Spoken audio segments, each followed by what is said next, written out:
복음이란 무엇인가? 지난주에 이어서 우리 기독교 신앙의 기초에 대해서 다시 한번 생각해보고 이 말씀 한번 잘 들어보시고 이게 복음이라는 게 이런 거구나 라고 우리가 다시 한번 잘 믿음을 세울 수 있는 시간 되었으면 좋겠습니다. 기독교 진리를 다른 말로 우리는 복음이라고 말해요. 복음이란 말 그대로죠. 복스러운 소리, 복된 말씀이라는 뜻입니다. 세상에 복스러운 소리가 참 많이 있죠. 우리 이제 한 주 지나면 민족 명절인 설날 됩니다. 그럼 우리 서로 어떻게 인사하죠? 새해 복 많이 받으세요. 인사해요. 또 우리 이제 어린 아기들 보면서 어른들이 지나가면서 이제 아이고 아기가 참 복스럽게 생겼네 하면은 부모님들 듣고 싫어할 사람 없어요. 다 좋아합니다. 복의 종류도 또 많은 것 같아요. 재물에 대한 복, 자식에 대한 복, 먹을 복, 또 건강에 대한 복 이런 거 있어요. 그런데 이 모든 복들은 잘 생각해 보면 그냥 잠시 왔다가 사라지는 거예요. 그렇죠? 영원히 나하고 함께하지 못하고 나도 영원히 그걸 누리지 못합니다. 그런데 영원한 복이 있다고 한다면 그 복을 받아 누리면 좋겠지요? 그 영원한 복이 뭐냐? 그게 바로 믿음이라는 것입니다. 우리 한번 잠시 생각해 보세요. 제가 이야기하는 거 잘 듣고 한번 생각해 봐요. 세상을 살아갈 때 세상에 신기한 게 좀 몇 가지 많이 있는 것 같아요. 세상은 참 신기한 거 투성이에요. 그 중에 제일 신기한 게 뭔지 아십니까? 사람들이요 서로 믿으며 살아가요. 언제 봤다고 저를 믿으세요? 언제 봤다고 막 함부로 그렇게 믿고 그러고 살아갑니까? 가족 간에 서로 믿어요. 원래는 남남이었던 두 남녀가 사랑을 하게 돼서 남편과 아내로 서로를 신뢰하며 살아갑니다. 부모와 자녀가 서로를 신뢰합니다. 예를 들면 아이가 밖에서 뛰놀다가 다쳤어요. 그럼 아프잖아요. 넘어져서 아프고 눈물 콧물 막 엉엉 울면서 집으로 돌아왔을 때 엄마가 이렇게 아이를 보고서는 상처난데 호호 불어주고 눈물 닦아주고 콧물도 엄마들은 하나도 안 지저분한가 봐요. 코 흥 하고 이렇게 다 짜내고 그러고 이렇게 토닥토닥 해주면 언제 그랬냐는 듯이 아이들이 눈물을 뚝 그쳐요. 이게 아이와 엄마 사이의 믿음의 힘입니다. 좀 더 잘하게 되면 이제는 친구를 믿고 의지하겠죠. 부모에게 차마 말하지 못했던 비밀도 친구들끼리 털어놓기도 하고 함께 공부도 하고 재미있게 놀러 가기도 하면서 서로를 신뢰합니다. 그러다가 함께 더 마음이 맞으면 일도 하고 사업도 같이 하면서 인생의 파트너와 동반자가 되기도 합니다. 믿음은 마치 이런 것 같아요.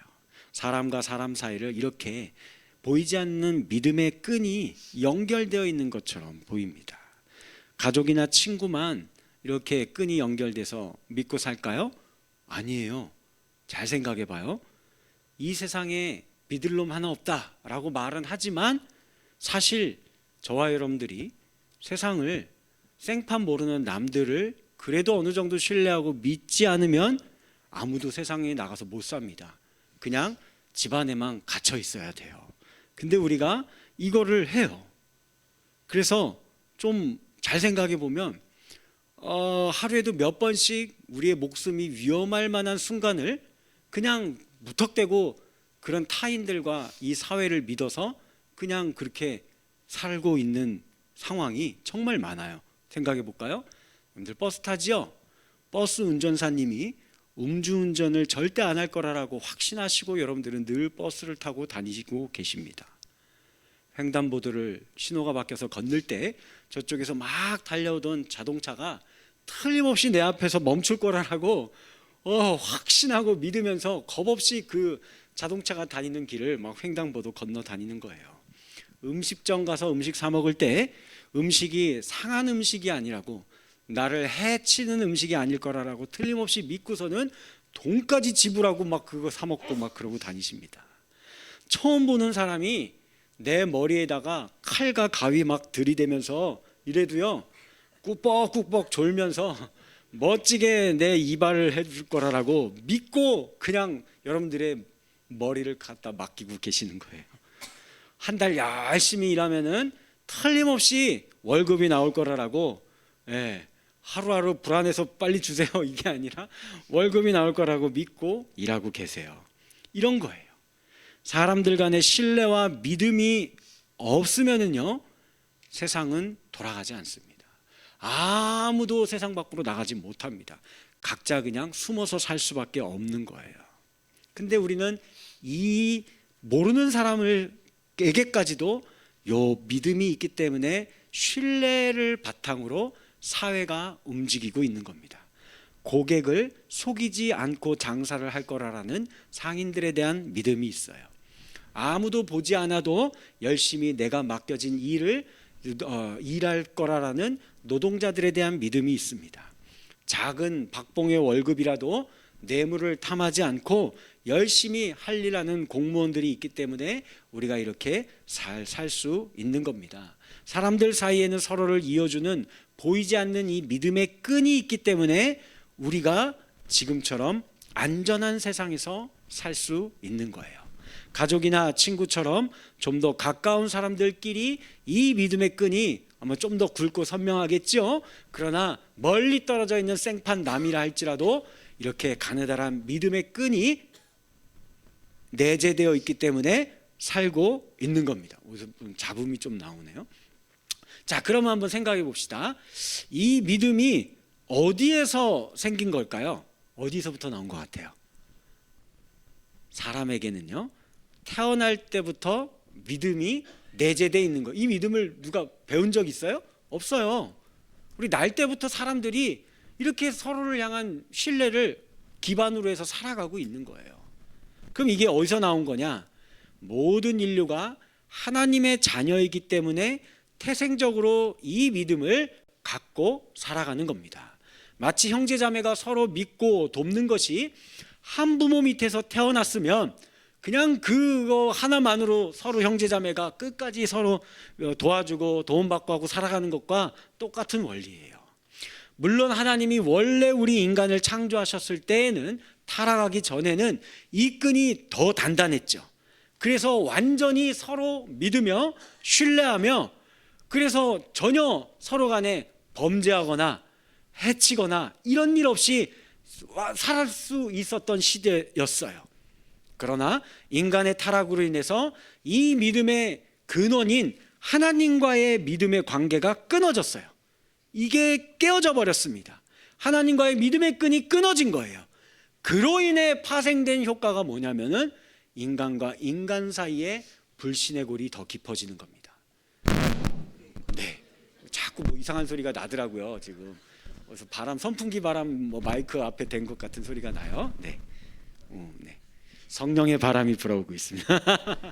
자, 다시 진행할게요. 어디까지 했죠? 네, 하여튼 그로 인해서 그러니까 사람들이 서로 불신하는 거예요.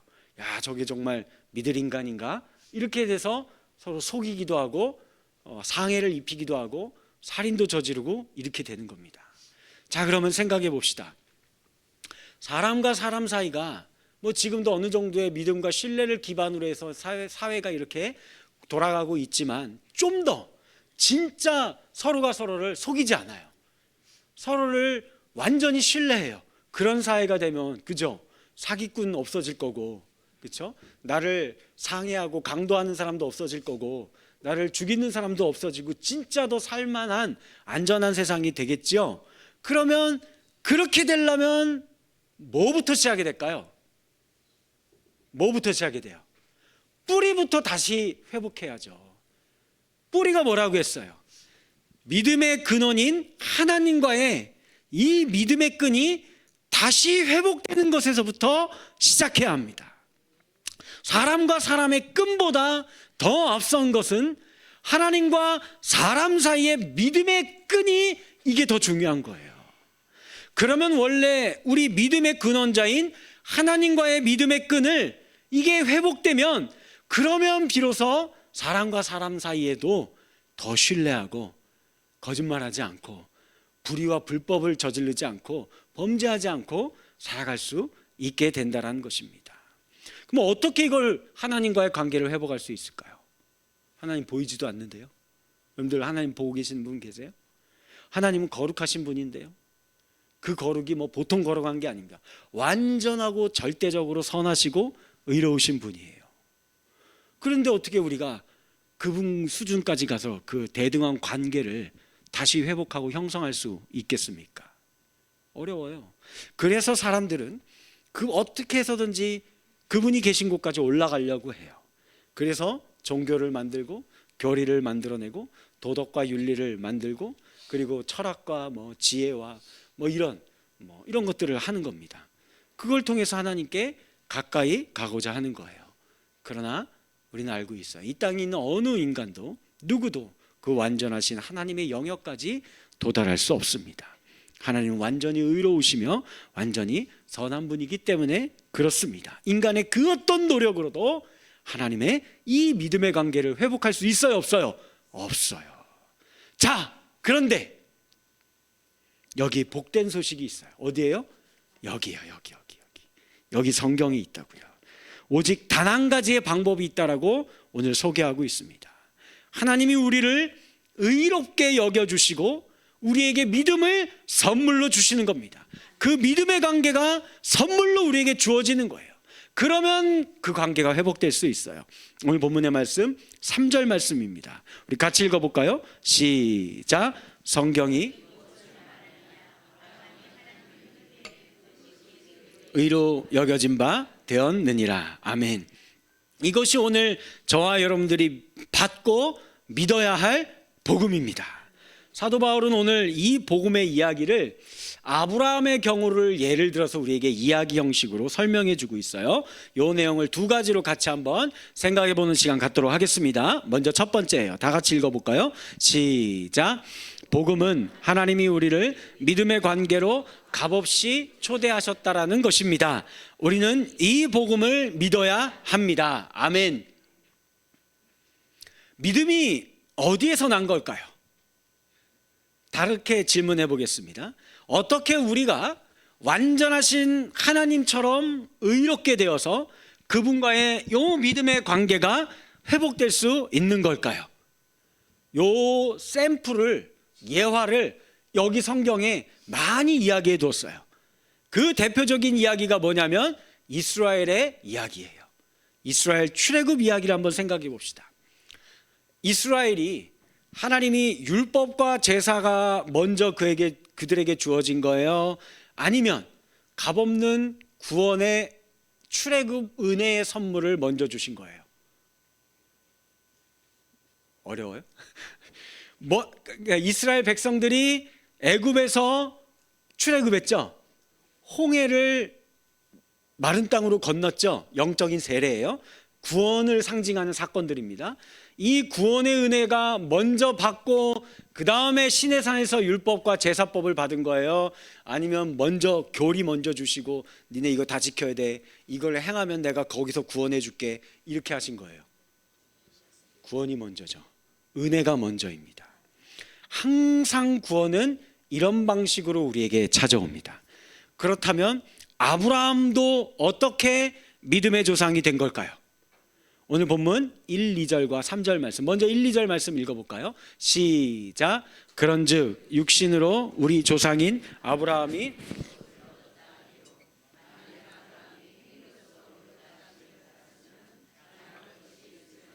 하나님 앞에서는 없느니라. 그리고 3절 뭐라고 얘기해요? 성경이 뭘 말하느냐?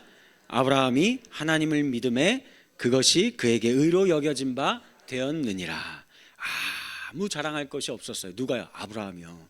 하나님 앞에서 뭐를 이야기할 건덕지도 없었는데 먼저 의롭게 여겨주시고 그와의 믿음의 관계를 하나님이 선물로 허락해 주신 거예요. 그 관계를 할 만한 그 어떤 수준이나 뭘 한 게 아무것도 없어요. 근데 하나님이 먼저 그냥 그렇게 일방적으로 주신 거예요.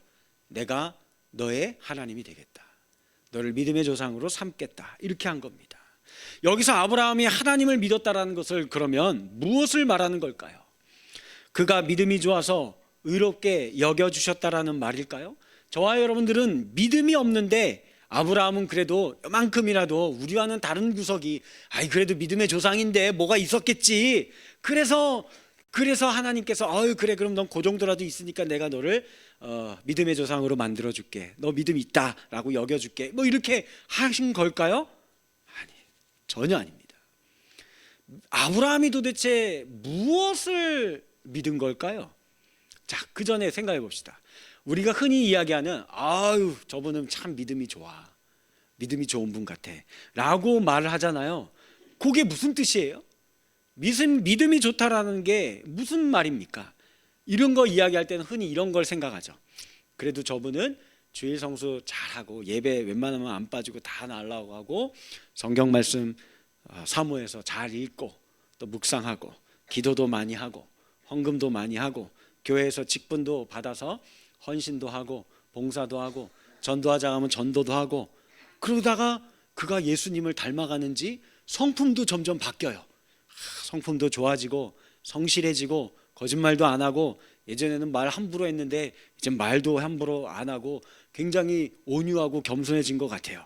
그렇게 되어가는 거예요. 그러면 우리는 그런 사람들을 보고 뭐라고 하는 거예요? 아유 저 집사님 참 믿음이 좋은 것 같아. 요즘에 보면 믿음이 아주 좋아. 이렇게 얘기하죠. 그러면 아브라함이 그런 것을 얘기한 거예요? 아브라함이 하나님 보니까 야 너는 뭔가 다르다 야 이렇게 그래서 그렇게 하나님이 그 믿음을 의로 여겼다 이렇게 이야기한 걸까요? 아니에요. 그런 거 전혀 아닙니다. 아브라함은 하나님의 인도하심을 따라 가나안 땅에 머물러 살았었죠. 그런데 어떤 일이 있었습니까? 흉년이 찾아왔어요. 그때 아브라함이 어디 갔어요? 애굽으로 내려갔어요. 먹고 살 길이 막막하니까. 근데 애굽에 내려갔을 때 그의 아내인 사레가 좀 미인이었었던 것 같아요. 그래서 애굽의 왕이 보고 이렇게 막 탐하는 거예요. 그러자 이제 그걸 알고 아브라함이 야 이러다가 내 목이 날아가게 생겼다. 그래서 아내에게 와서 이야기합니다. 여보 진짜 미안하지만 우리 부부관계라고 말하지 맙시다. 그랬다가는 나 죽여버리고 이렇게 될 것 같아. 그냥 여동생이라고 합시다 라고 속여서 말하고 그 아내를 남의 남자에게 팔아먹은 그런 인격을 가진 사람이에요. 여러분들 이 사건이 언제 벌어진 사건이에요? 아브라함이 이미 하나님 만나고 너를 믿음의 조상으로 하겠다, 너를 복의 근원이 되게 만들겠다 약속의 말씀 붙잡고 살고 있었던 때예요. 그런데 이게 이런 분 믿음 좋아요? 여러분들 남편이 이게 어떻게 믿음이 좋아요? 또 볼까요? 이런 아브라함이 하나님의 은혜로 애굽을 이제 무사히 나왔어요. 아내도 무사하게 해주고 나와서 베델이라는 곳에 이르러 장막을 쳤습니다. 그때 하나님이 찾아왔어요. 그때 조카 롯과 서로 이제 키우던 양도 많고 식솔들도 많아져서 서로 분가를 하게 됐습니다. 그때 어느 날 밤 분가하고 난 뒤에 하나님이 찾아와요. 그리고서는 너희 텐트 밖으로 나와봐라. 광야의 넓은 데를 보라고 해요. 그리고 말씀하십니다. 내가 눈을 들어 바라보는 이 모든 땅을 다 너에게 주겠다. 그리고 그 땅을 너와 내 자손에게 주어서 살게 하는데 그 자손이 땅의 티끌과도 같이 사람이 셀 수 없을 정도로 많게 내가 그렇게 만들어 주겠다. 이렇게 얘기했어요.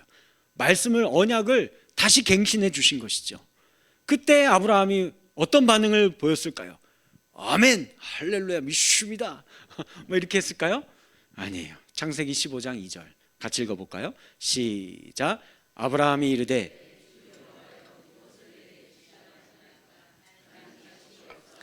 나의 상속자는 여기 이 다메섹 사람 엘리에셀, 내 거느리고 있는 종들 중에서 얘가 제일 똘똘해요. 얘로 뭐 당신이 하시려고 하는 거 한번 해보시죠. 뭐 얘를 통해서라도 좀 번성하게 해주고 하면 좋겠습니다. 이런 말을 하고 있는 겁니다. 하나님은 이런 계획이 아니죠.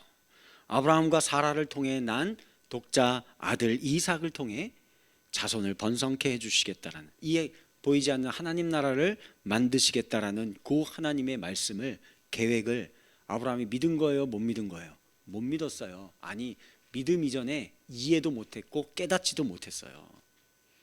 우리랑 똑같다니까요. 그러면 성경은 도대체 아브라함이 뭘 믿었다라고 이야기하는 걸까요? 뭘 믿은 거예요? 하나님의 인격을 믿은 겁니다. 신실하신 하나님을 믿은 거예요. 말씀하신 내용이 내 인간적인 상식으로는 이게 도저히 이해가 안 가요. 아니, 내가 나이가 99세고 내 안에 사라의 태가 끊긴 지가 벌써 몇십 년인지 내가 기억도 안 날 정도로 오래됐는데 뭘 우리를 통해서 아들을 하나를 낳게 해주고 그 아들을 통해서 무슨 뭐 하늘의 별과 같이 바다의 모래와 같이 민족을 만들겠다, 이게 우리의 상식으로 이해가 돼요? 하나님의 계획이 뭔지 알겠냐고요. 아니, 우리가 성경을 뭐 이삭도 낳고 나중에 그런 걸 읽어서 하는 게 아니라 우리도 알지 못하는 이런 하나님의 말도 안 되는 SF 환상소설과 같은 이런 말씀들을 우리에게 준다고 생각을 해봐요. 이게 우리가 이해가 되냐고요. 몰라요. 우리는 그런 미련한 존재예요. 하나님의 뜻을 알 길이 없습니다. 그러나 내가 이거 다 이해가 안 되어도, 그래서 나는 그 말씀대로 순종하고 살 수 있는 아무런 능력과 힘과 지혜가 없어도 이런 나를 아시고 나에게 찾아오셔서 너는 내 것이다, 나를 자녀 삼아 주신 그 하나님의 아버지됨을 믿는 겁니다. 나를 믿어주시는 하나님을 믿는 거예요. 나 같은 자를 자녀와 아버지로, 백성과 왕으로, 양과 목자로, 신부와 신랑으로, 친구와 친구로, 내가 아니라, 나의 어떠함이 아니라 그분이 일방적으로 은혜를 베풀어 주셔서 이 믿음의 관계 안으로 나를 강제로 끌어들이신 거예요. 그래서 그 은혜 안에 머물러 살게 하신 겁니다. 그게 누구예요? 하나님이에요. 내가 뭘 어떻게 해서 그 자리에 들어간 게 아니라고요. 하나님이 그렇게 하겠다라고 선포하신 그 하나님을 믿은 거예요. 믿음은 이 초대를 받아들이는 겁니다. 믿음은 이 복음을 수용하는 게 믿음이에요. 그렇게 이 믿음의 관계를 수용하고 받아들인 뒤에 은혜의 관계로서의 예배자의 삶과 율법 안에 자유하는 삶이 시작되는 거예요. 이해를 쉽게 예를 드릴게요. 어느 나라에 왕자와 그 왕자를 수종들던 시녀가 있었습니다. 왕자를 위해서 시녀가 방 청소도 하고 빨래도 하고 음식도 장만하고 여러 가지 수발을 들겠죠. 그런데 그 둘이 뭐가 맞았어요?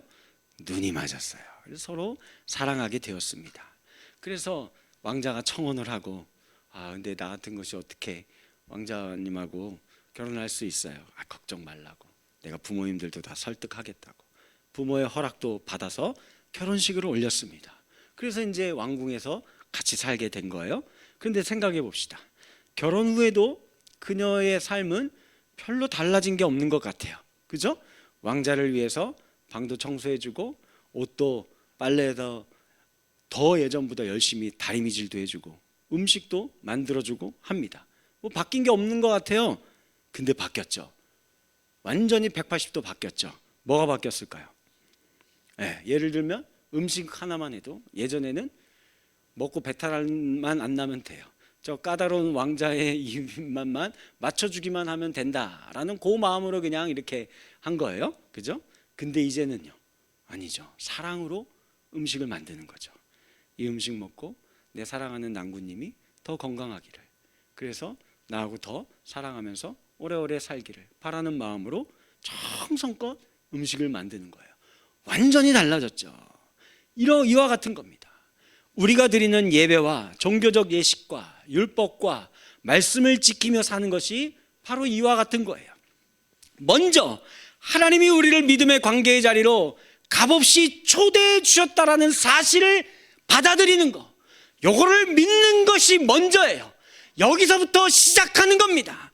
은혜로 선물 받은 하나님과의 믿음의 관계가, 이게 먼저 여러분들이 진짜로 믿어지지 않고, 이게 감격되지 않고, 이게 기쁨으로 날마다 내 안에 충만히 솟아나지 않는 상태에서 드려지는 예배, 우리의 행위로 말미암는 종교 예식에 불과해요. 행위로 말미암는 의를 추구하는 것과 별반 다를 바가 없다라는 것입니다. 우리가 회복해야 될 것은 날마다 그 하나님이 나를 값없이 이 하나님의 자녀들이 아버지를 만날 수 있는 자리로 불러주셨다라는 이 은혜를 회복하는 것이 먼저인 사실을 기억하시기 바라겠습니다. 한번 따라합시다. 나를 의롭게 여겨주셔서 하나님과의 믿음의 자리로 초대해 주셔서 감사합니다. 이런 하나님을 믿으며 살게 하여 주시옵소서. 아멘. 두 번째 우리 또 한번 살펴볼까요? 둘째입니다. 시작.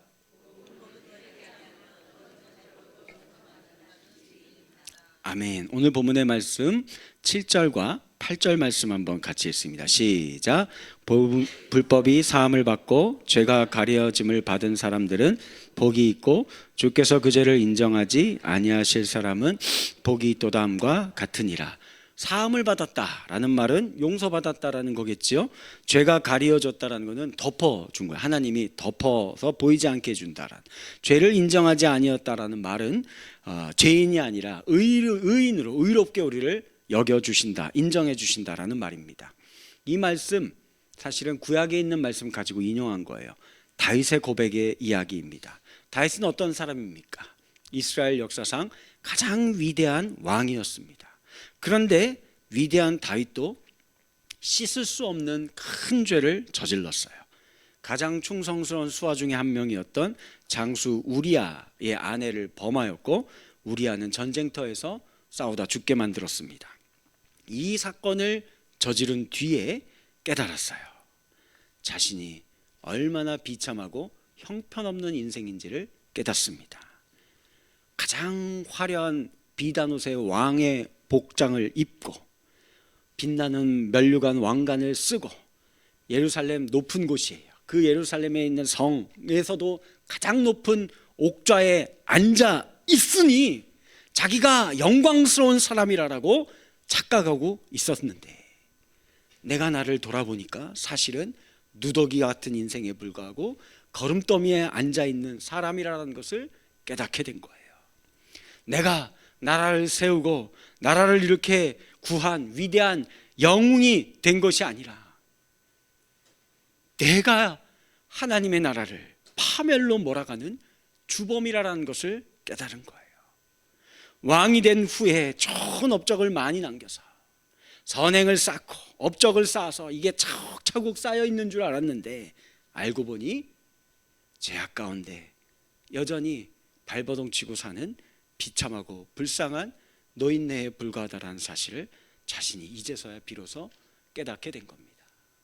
내가 하나님의 나라를, 이스라엘을 이만큼 세워놓고 만들어 놓은 게 아니라, 어쩌면 나 아니라 길바닥에 굴러다니는 돌멩이를 가지고 하나님이 이 나라를 세우셨으면 내가 지금 하고 있는 이 나라보다 훨씬 더 아름답고 좋은 나라, 하나님의 말씀에 꼭 맞는 나라로 만들 수 있었을지도 모르는데, 내가 오히려 망쳐놓은 것이고 더 많이 망가지지 않게 하나님이 이 모양 저 모양으로 이렇게 붙잡고 계셨기 때문에 그나마 이나마 이 정도 나라가 되고 있는 거다라는 것을 그가 다 늦게서야 깨닫게 된 거예요. 그래서 다윗은 진심으로 뉘우치고 회개합니다. 사람의 인생이 얼마나 어리석은 인생인지를 깨달으며 내 안에 주의 성신이 떠나는 순간 나는 왕도 뭣도 아니고 아무것도 아닌 인생이라는 것을 비참하게 통감하면서 자신의 죄를 토설합니다. 여러분들, 위대한 왕인 다윗조차도 죄 앞에 무력한 인간에 불과했던 사실을 기억하세요. 우리 중에 그 누구도 죄 앞에 자유할 수 있는 사람 없습니다. 죄를 이겨내며 스스로 없게 만들고 당당하게 살 수 있는 사람은 아무도 없습니다. 아브라함의 경우를 또 생각해 볼까요? 하나님이 아브라함에게 찾아오셔서 그를 의롭게 여겨주시고 믿음의 조상으로 세워주시고 그를 통해 큰 민족 만드는 복의 근원이 되겠다 약속의 말씀을 주셨습니다. 그러나 사실 아브라함은 이걸 믿지 못했어요. 그래서 다메섹 사람 엘리에셀을 통해서나 당신의 계획을 뭐 어떻게 하시려면 하시고 말란 마시고, 심지어는 사레의 여종이었던 하가를 통해 이스마엘을 낳는 사람의 방식을 취했던 믿음 없는 행보를 걸었던 것을 볼 수 있어요. 그래서일까요? 이스마엘을 낳은 후 아브라함 나이가 99세가 될 때까지 무려 13년 동안 하나님은 침묵하십니다. 아브라함에게 찾아오지 않아요. 그리고 나서 이제 99세가 되었을 때, 정말 99세는 상징적인 나이죠. 사람으로서 이제 사람의 방식으로는 뭔가를 할 수 없는, 가장 이제 완전히 연약해져 있는 그 상태에 하나님이 찾아와서 이 언약의 말씀을 이루겠다라고 새로운 언약의 말씀을 주십니다. 창세기 17장 17절 시작. 내가 내 언약을 너와 너 및 내 대대 후손 사이에 세워서 영원한 언약을 삼고 너와 내 후손의 하나님이 되리라. 너와 내 후손의 하나님이 되리라. 영원토록. 그리고 하나님은 아브라함에게 뭘 하나 하라고 실행을 하냐면 뭐 하라고 했을까요? 할례를 행하라라고 이야기합니다. 그래서 이스라엘 사람들은 오해했어요. 야, 요 할례야말로 우리가 영원토록 하나님의 백성이 되는 선민인 표징이다. 할례만 행하면 우리는 다 이거 하나님 백성이다. 그러나 오늘 본문은 이렇게 얘기합니다. 우리 읽지 않았지만 9절과 10절 한번 읽어볼까요? 시작. 그런즉 이 복이 할례자에게나 아브라함에게는 그 믿음이 의로 여겨졌다 하노라. 그것이 어떻게 여겨졌느냐? 할례시냐 무할례시냐? 할례시가 아니요 무할례시니라. 아멘. 여러분들, 이 말이 무슨 이야기입니까? 아브라함이 할례를 받았기 때문에 의롭게 된 거예요? 아니에요. 그는 할례를 받기 이전부터 하나님이 그를 의롭게 여겨주셨어요. 믿음의 관계를 하나님이 일방적으로 그에게 선물로 주신 것입니다. 그럼에도 불구하고 아브라함은 할례를 받은 뒤에도 또 여전히 죄를 짓는 거예요. 그러나 이 할례가 상징하는 게 뭘까요? 계약은요, 쌍방간에 맺잖아요. 하나님과 계약을 맺을 때 이 계약이 상대방의 불의함으로 인하여서 파기되면은 이거 어떻게 되는 걸까요? 죽어야 돼요. 그래서 재물을 배를 가르고 그 사이를 지나가는 겁니다. 피를 내고요. 그게 계약의 성질이에요. 죽어야 되는 겁니다. 원래는 아브라함이 죽어야 되는 거예요. 계속 불순종해서 못 믿어가지고 이 계약을 아브라함이 망가뜨렸잖아요. 이스마엘이 아닌데 자꾸 엉뚱한 짓 하고 있었잖아요. 아브라함이 하나님의 언약의 말씀을 믿지 못하고 이런 일들을 했을 때 표피를 잘라서 피를 흘리게 하는 이 죽음과 같은, 그죠? 이 할례를 행하면 아무것도 못 하잖아요. 그런 상황이 되게 만든 거예요. 그래서 이 할례가 상징하는 게 뭐냐? 예수 그리스도의 십자가의 대속의 죽음입니다. 아브라함이 원래는 죽어야 되는데 하나님께서 대신 죽어주시는 거예요. 다윗이 원래 죽어야 되는데 하나님께서 대신 값을 치워 주시는 겁니다. 저와 여러분들이 원래 죽어야 되는데 예수 그리스도께서 대신 십자가를 짊어지시는 거예요. 아브라함이나 다윗이나 저나 여러분이나 여전히 우리는 하나님의 뜻을 잘 이해하지 못하고 제멋대로 행하며 늘 죄의 유혹 가운데 흔들리며 살아가는 존재입니다. 여러분들, 이게요, 사람들이 볼 때에는요, 믿음이 누구는 좋아 보이고 누구는 없어 보이고 막 이렇게 함부로 판단하고 말하고 살잖아요. 하나님이 보실 때는 어떨까요? 똑같아요. 다 고만고만해요. 예를 들면 키가 누구는 160이면 작고 누구는 막 190이면 되게 크고 차이나 보이죠? 그거 63빌딩 올라가서 한번 보세요. 그럼 둘이 키 차이 나는 걸 구별할 수 있는 사람이 있어요? 없어요. 그 하나님이 보시기에는, 그러니까 저와 여러분들 모두가 다 아브라함이나 다윗이나 저나 여러분들이나 뭐예요? 다 도찐 개찐이에요. 아무도 믿음의 관계를 하나님 수준으로 놔서 그 관계 가운데 살아갈 수 있는 자가 아무도 없어요. 근데 하나님께서 찾아오신 거예요. 그러니 우리에게 중요한 게 무엇입니까? 우리는 이 마음의 할례를 받아서 내가 늘 원래 죽어야 하는 인생인데 우리 주 예수 그리스도께서 나의 죄를 대신해서 죽으셨다. 그래서 그 하나님이 나를 값없이 하나님과의 믿음의 관계로, 자녀의 관계로, 하나님의 백성의 관계로 나를 강권적으로 초대하셨다. 이 사실을 믿으시고 날마다 정직한 심령으로 나의 모든 죄를 주 앞에 아뢰며 주 앞에 나아가는 겁니다. 날마다 죽는 인생이 된 겁니다. 우리의 예배와 기도와 섬김과 수고와 헌신이 그 어떤 면죄부가 될 수 없어요. 철없는 자식이 죄를 짓고 교도소를 가고 그럴 때 다른 모든 사람들은 조롱하고 지탄받고 등 돌리고 다 따돌리고 버린다 할지라도 세상에 단 한 사람만큼은 버리지 않죠. 그게 누구예요? 부모죠. 부모님이죠. 그리고 평생을 아마 부모님들이 속죄의 삶을 살아가게 될 겁니다. 마찬가지예요. 저와 여러분들이 어떤 존재입니까? 하나님의 자녀입니다. 세상에서 나를 뭐라고 부르든 여러분들이 지금 어떤 모습을 하고 있든 어떤 형태이든 상관없어요. 하나님이, 신실하신 하나님이 그렇게 부르고 계시는 겁니다. 그렇게 지칭하고 계시는 겁니다.